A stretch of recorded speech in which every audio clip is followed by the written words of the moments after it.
Hello mga kabokals, baba tayo. Kuha tayo ng Napier doon sa isang lote ni Sir Jun. Niwa ko na si Raptor kasi medyo basa pa yung lupa. Kuha nung lakas nga ng ulan kahapon. Then daan tayo kay Andrew mga kabokals. Tignan natin yung yung mga beat niya, tinanggap na raw. Tinanggap na. So tanong natin kung ano ba yung mga ginawa niya para masolusyonan yung naging problema kasi nga primero ayaw tanggapin yung mga biik nung inahin niya kasi kinakagat. And then may ginawa siya mga kabokals may ginawa siya, alamin natin kung ano yung ginawa niya.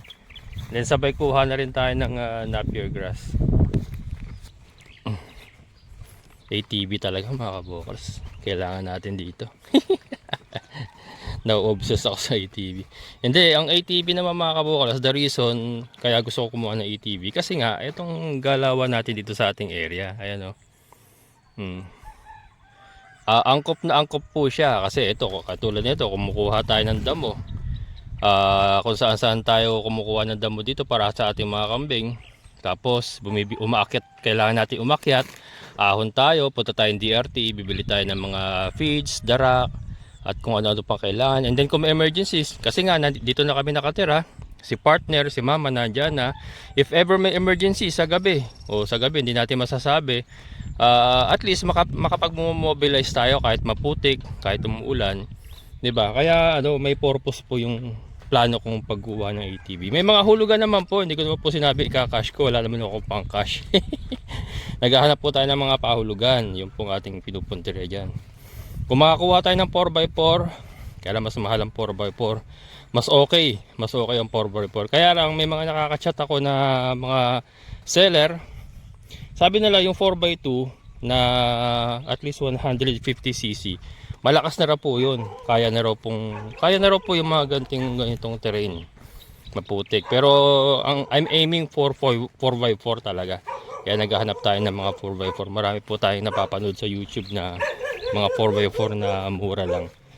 So okay ang 4x4. Kaya lang may mga nakaka-chat ako na mga seller, sabi nila yung 4x2 na at least 150cc, malakas na raw po yun. Kaya na raw po yung mga ganitong terrain, maputik. Pero I'm aiming for 4x4 talaga. Kaya naghahanap tayo ng mga 4x4. Marami po tayong napapanood sa YouTube na mga 4x4 na mura lang. So yun. Ayun si Andrew? Umalis? Umalis pala. Sige, mamaya na lang.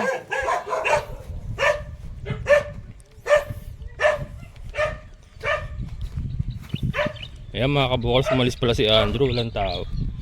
Wala yung motor niya Mamaya na lang natin puputahan yung niya, mga biik niya. Pero ito muna tayo. Dito ko muna kayo sasama. Mamaya na lang tayo, doon na lang tayo mag-ending sa...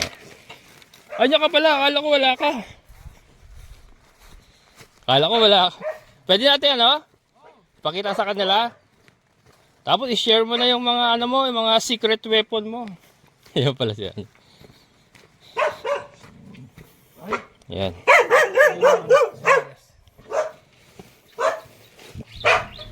Ito, gamitin ko.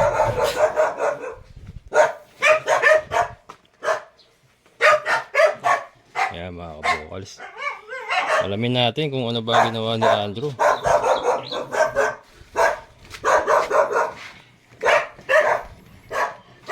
Yan na ayan na sila mga kabukals. Natanggap na. Parang nanginan, no? Natanggap na, bumilog na. Malakas ang gatas niya, no? Di ba payat na payat? Tignan mo yung video mo na sa kamera. Oo. Bumilog na bigla na bumilog, Tatlong araw. Kaya mga kabukals, kung hindi nyo po napanood, primero po na problema siya kasi yung pagkapanganak niya, napaka-aggressive niya, kinakagat niya yung mga anak niya. Tapos winawasiwas niya mga kabukals, hindi lang yung basta dunggol. Kinakagat, itinatapon niya. Ngayon, may ginawa si Andrew. Ayan, sir, share mo naman kung ano ba ginawa mo. Pinainom ko ng gin. Gin, mga kabukals. Paano ang ginawa mo? Sabi kasi nung isang vlogger, painumin mo ng gin kapag ka ganun. Oo. Kumalma naman. Kumalma? Ano yung pinainom mo tapos natulog siya? Oo. Hindi, hilong-hilo, tapos nilagay ko na yung bake. Yun, may gana siya. Paano mo inilagay yung gin? Sinama ko sa, darak, saka sa, Sinabaw mo sa darak. Ayan, sinabaw Baksak niya sa agad ano? Ha? nanghina siya agad Oo. pagkakain niya. Gano'ng karaming gin yung ginamit mo? Halos isang bilog yun. Ay, inubos mo sa kanya? Inubos ko. Oo, talagang grinogi mo ha. Ang salbahe, nangangagat eh. Ayun mga kabukals Pero talagang. wala na, back to reality na siya. Pagka, di ba, kumain na siya, nahilo. Oh. Tulog siya. Hindi siya tulog. Nahilo lang siya. Padilat-dilat, tas dinunggol ko yung uso ng bake. Yun na, umigana siya. So hindi talaga, may malay pa siya, talaga nahilo lang. Pero pag gising niya, medyo masungit, pero hindi nakatulad nung nananakit. So ayun pala mga kabukals ang sikreto dyan. Pero marami din pong nagko-comment nga, maraming salamat sa mga nagko-comment na ayun nga, gin. Ayoko kasi Gamitan turukan, alak. sir eh. Ayoko magturok eh. Oo. Pero ayun, acknowledge ko rin po si Ma'am Jean Castro kasi nag-suggest nga din po siya ng Tama naman yun. pampakalma. Kaya injectable yun, pampakalma. Yun po, as per medical practice, yun po talaga ang procedure. Kaya lang yung ginawa po ni Andrew kasi una-una, mas madali, mas madaling gawin, mas mura.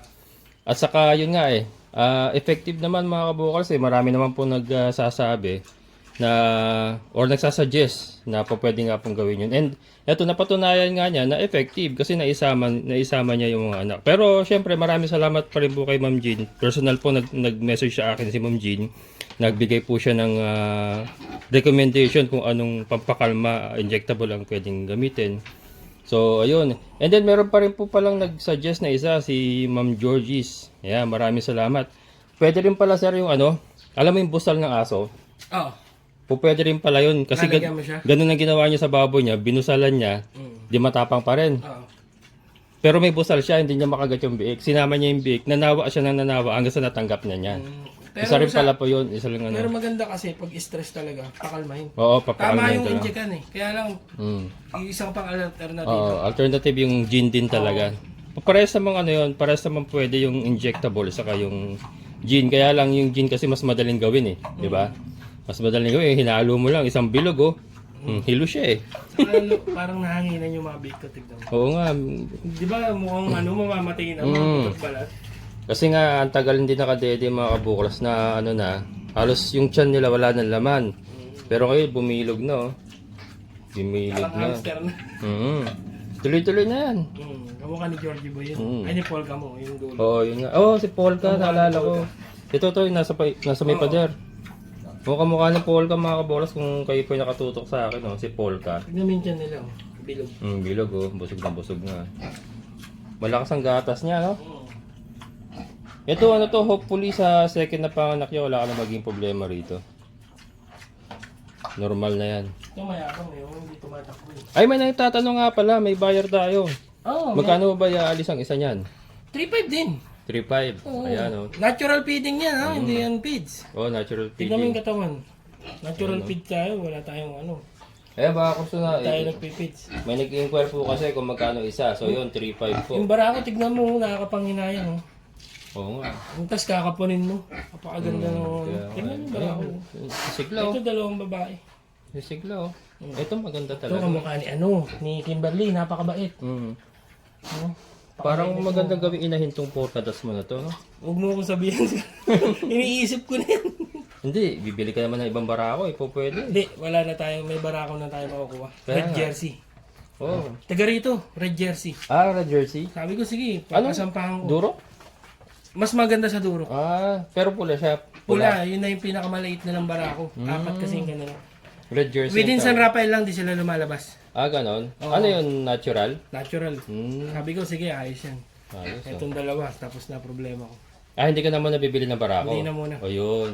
Para lumaki yung Bakit? Dadalawa lang pa lang naman yan pwede. Mag-ano ka lang muna. Total, maingat din naman siguro yung na yun. Pero ang gaganda ng katawan na ito, Wala pang binibigay na feeds yan? Hindi. Puro gatas pa lang yan? Madre Agua. Ayun lang, sa kagatas? Oo. Pero ang gaganda na mga kabukals Gaganda na. Ito mayabang ito Pabibilog na Ano Dito ka, dito ka. Parang may gumuguhit ito sa likod eh. Mm. Ito lalo nito. Wala siyang pats, more on meat. Oo.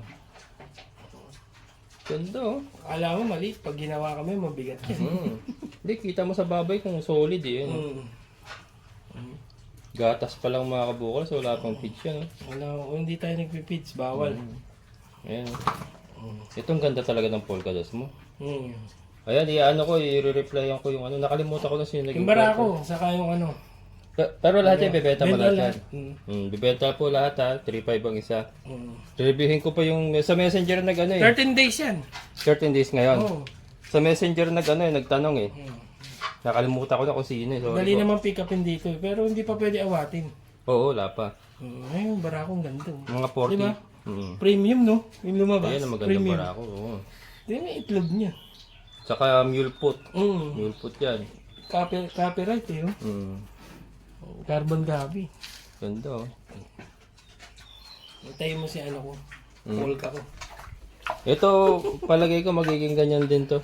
Itong... Bilog lahat yan, sir, pag tumayo. Oo, bilog Yung katawan niya parang si Georgie. Oo. Ayun, yun. Lalakas ng gatas ng baboy mo kasi bilogan yung mga ano, mga anak nila. Sa Madre Agua yun eh. Mm. Sa Madre Agua. Yun yung pinapakain ko dyan. Sa tutusin lang, sir. Ayaw ko talaga sa yung feeds. Pero napakalaki pala na itlog na itong barakoy na to. Oo, sir. Totoo. Oh, laki na itlog mga Parang bukas. yung kukunin, gusto ko ibetang as is eh. Laki ng ano, itlog mo. Kaya kumakain na, no? Madre Agua. Malakas kumain yung inahin mo ng Madre de Agua. Oo, mauumay ka dyan. Galing. Ayos yan. Like yan. Okay, dito. Hindi ka na pala mabibili muna ng big. Hindi. Ito na lang muna. Mahirap eh. Maganda, ano. Saka yung quarantine, wala akong pag-quarantine. Kaya nga eh. Dito tayo sa mas sigurado. Mm. Kasi kung iniingatan nila yung mas mahal yung barako nila kaysa sa inahin ko. Oo. Ano ba imported yun? Yung red jersey? Oo. Pag ano nga, tawagin mo ako pag Oo. schedule ka. Darating tayo dun. Ano natin, videohan At natin. sa'yo ko lang sinabi. Yun. Oo. Para makita ko rin. Marami akong tanong, syempre, di ba? Para makita. Yan mga kabukol, susubok siya ng red jersey. Sino ba nakakaalam ng red jersey dyan? Berkshire saka red jersey. Yung barako. Ayan. Yung mga gumagawa nga dyan, nakita to. Sabi niya, ba't ganun yung itim mo? Oo. Parang ano, hindi itim. Sabi ko, nahihalo kasi ng Berkshire. Oo. Kaya malaki.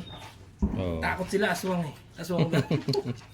Kasi nasanay sila sa native na maliliit. Maliliit, oo. Kasi produkto na ng inbreeding yun na paulit-ulit na ano.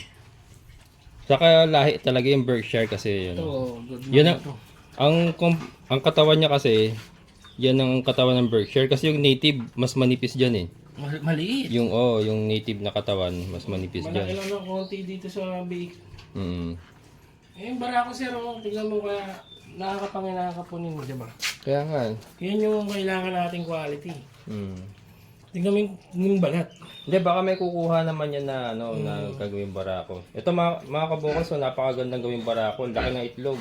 Ang ganda ng katawan, bilog na bilog. Oh. Tapos mule foot pa yan. Mga inahin ko. Mule foot. Tapos ayan, yung dalawang babae pang inahin. Halos wala akong mortality. Oo. Ito, susunod na anakan nito, marami-rami na ito. Ganda itong lahi. Pero na- minsan, kahit sabihin mo maraming big, kung hindi naman quality yung lalabas, okay na ako sa konti. Kasi pag maraming biik, ang problema naman doon, nag-aagawan sa dede. Tsaka, mas maganda yung quality. Oo. Yun yung habol natin. Pero ito, okay ito. Tiba-tiba lechonero kapag ganyan ka na kalalaki. Kita. Ayun mga kabokal, so kita niyo ba itlog? Saka pantay ang itlog niya. Pantay. Copy-paste eh. O yun. So yun mga kabokal, yung palang ano mga solusyon dyan na po pwede natin gawin sa masungit, Ginaya ko lang matapang din. na nanay. Ginaya ko yung veterano na Yung mga napapanood mo rin. Veterano na lalaki. Nakalimutan ko yung pangalan.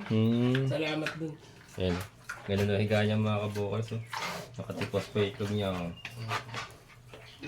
Okay ka na. Pwede ka na bang kausapin? Parang sa Kimberly. Wala ka na bang problema? Yung binenta mo? Si Basya. Oo, si Basya. Anak ni Basya to, di ba? Oo.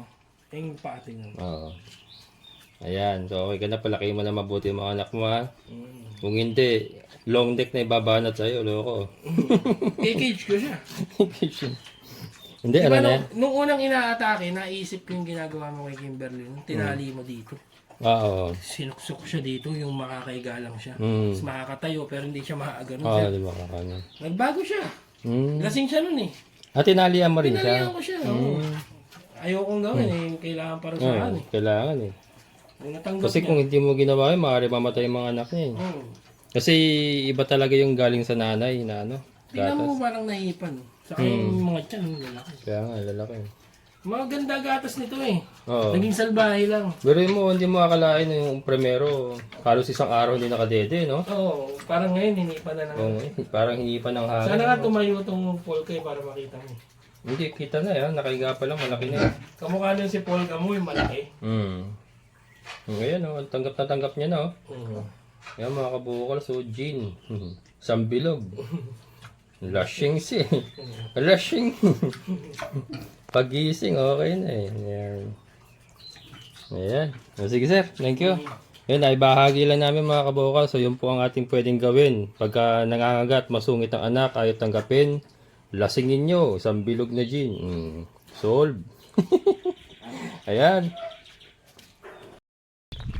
So yan mga kabukas yung pala yung mong sikreto doon.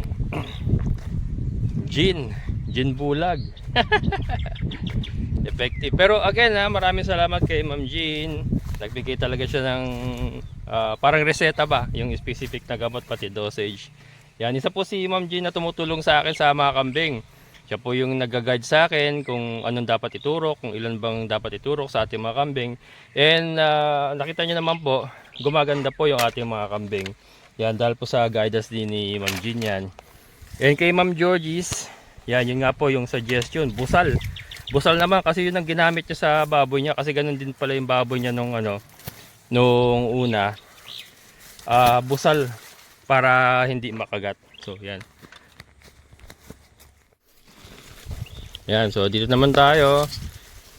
Ito yung mga naano natin, oh. Tataba mga kabokal sa ating napier, oh. Yan yung mga na-harvest natin nung tag-init. Yan, ito yung inubos ko, yung banda rito. Hindi na pala kailangan grass cutter. Yan, sir. Hindi na pala kailangan grass cutter kasi tuyong-tuyo na. Pero ngayon tag-ulan, dadami-damo niya. Kaya lang, magtutusok-tusok pa tayo sa mga pagipagitan na yan. Para to fill the gap, sabi nga. To fill the gap. Tutusok-tusok tayong ganyan. Shoutout kay Sir Heartstring. Yan, sir. Nanghihingi kasi siya ng pananim na cuttings. Kaya lang, sabi ko, puntahan niya rito kasi hindi madalang na sa patak ng ulan. Ako nakakapunta na sa San Jose kasi nga dito na tayo nakabase. Nakabase. Kaya lang medyo busy yata si sir. Pero anyway sir, meron pa naman tayong makakuha. Pag yan nagsilakihan, pwede pa tayo makakuha ng pananim dyan. So yan, dito nga tapos na natin ma-harvestan dito. So nakita nyo, iba yung tubo pag bagong harvest talaga. Green na green, saka ang tataba. And then ito yung medyo madidilaw pa. Ito kasi yung mga datihan na inabutan ng tag-init. Kaya madidilaw yan. Ano yan? Kukunin natin yan. Kailangan makuha ko lahat yan. Bago talagang magtag-ulan. Para maging ganito siya. Maging ganito sila lahat. Yan. So harvest muna tayo. Ito tirahin ko ngayon. Itong grupo na ito. Yan mga kabokals. Hindi ko masyadong dinamihan kasi kakargahin ko lang. Mabigat. Parang kalahati lang nakuha natin doon sa yung kaninang sabi kong isang bugkos na kukunin natin. Ito siya. Kalahati lang nakuha natin sa kanya. Ayan, marami pa natira. Hindi yung makatabi niya. Ayan. Harvestan pa natin lahat yan. Saktuhan lang yan. Pag naubos natin yan, ito medyo malalaki na. And then yun nga, sisingitan pa natin yung may mga space na yan. Tutusukan pa natin yan. So yan. Kakargahin ko na ito mga kabokals. Sakto lang yung bigat.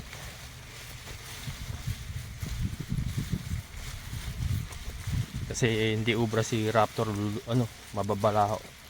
Medyo malambot pa yung lupa. Ayan. Saga lang. Pero yun nga, sana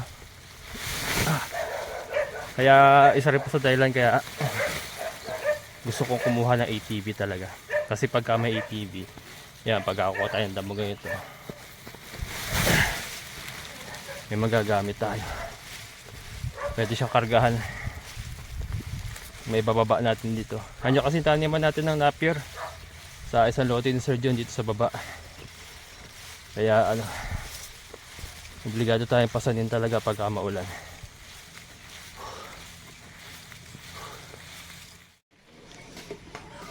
Ayan mga kabokals, katatapos na naman ng isang malakas na ulan. So hapon na. Ito po yung kanilang second feeding. Yan. Second feeding nila kasi hindi nga po natin sila pinalalabas. Ito po yung ating Napier grass na kinuha kanina na pinadaan natin sa ating motorized chopper. Yan, kaya pino na po yan. Kasama pati tangkay. Yan, yung tangkay na matitigas. Yan, nandiyan na rin po yan. Laki na ng tiyan nila Tisay, oh. Saka ni Bambi. Yan, ito yung ating baby goat. Kasi Paloma. Sumasalo-salo na rin. Laki na niya, oh, mga kabokals, oh. Laki na, kulit na. Ang kulit na. Wala, hindi ko pa nagagawa yung kanilang kulungan eh. Si Snow. Yan. Kaya ganyan lang muna kanila pakainan. Pero ito nga, inakit ko na yung kahoy rito. Ito na yung kahoy na gagamitin natin, oh, para sa kanilang kwarto. Diyan, itong hilera na ito. Yan, magiging kwarto yan. Tagi-tagisa sila. Yan, baka pati kung aabot, pati si Snow, lalagyan na rin natin ng kwarto para ma-maximize natin yung ganitong klaseng feeding, oh. Napa-efficient pa kabukals kasi pati tangkay kasama. Kaya lang kailangan may maayos na pakainan para hindi nila itatapon na susungkal kasi. Kailangan malalim. Malalim yung pakainan ba? Para hindi nila nasusungkal palabas. Pero okay lang naman yan kasi may mga abangers tayo sa baba. Ayan, nandiyan yung ating mga manok sa baba na nakaabang. O kinakain nila yung mga nalalaglag nilang damo. Kasi pino nga po yan. So yan, gustong gusto rin ng ating mga manok yan. Unti-unti natin ayusin mga kabukals yan. Ito yung kahoy na gagamitin natin. Ito si Dagol siguro lalagyan ko ng pakainan dyan sa may butas na yan na ginawa niya. Ayan na yung kanyang grass feeder eh. Pagka yung sinakate diyan natin nilalagay. Kasi ito yung para sa inahin natin, yung pang yung sinakate lang, hindi chop. Pero lalagyan pa natin ng para sa chop naman dito. Ayan, para hindi rin yan na itatapon. Pero nakakain naman nila. Marami naman sila nakakain. Okay naman. Yan po ang tatay sa mga bago sa channel ko. Yan po ang tatay nito. Ni Kulit. Ganda, oh. Ganda na kanyang kulay. Ayan, oh. Sumasalo-salo na rin pakunti-kunti. Ayan. Babae po yan. So ito nanay native. Tapos si Dagol F1 na Aglo-Nubian Bower. Ang ganda na resulta mga kabukals. Ang ganda na resulta. Upgraded. Yung ganitong upgraded, ito na yung pwede natin pang business na pambenta, pangkatay. At least hindi siya ganun kamahal. Pero yung bilis ng laki niya, nandoon. So ayan, i-monitor natin kung gaano ba talaga kabilis siya lalaki. Siyempre, provided na ipoprovide natin yung mga pangangailangan niya sa kanyang paglaki. Hindi lang yung basta-basta pababayaan natin siya na kumain siya, lumaki ka dyan. Siyempre, andoon po yung mga pangangailangan ipoprovide natin sa kanya. And unahin ko nga po yung kulungan nga, yung kanilang kwarto. Mas mainam na nakakwarto-kwarto sila. Ayan po. So kakaulan nga lang po, maputik na naman. And ayan, pero hindi pa naman yata tagulan. Hindi pa tagulan. Pero maganda yan. Ayan, nagi-green-green na yung mga damo. Nag-umpisa na uling tumubo yung mga damo. So at least marami na naman pagkain yung ating mga alaga kambing saka si Milky. Ayan mga kabukas, maraming salamat. Hanggang dito na lang. Amazing na buhay.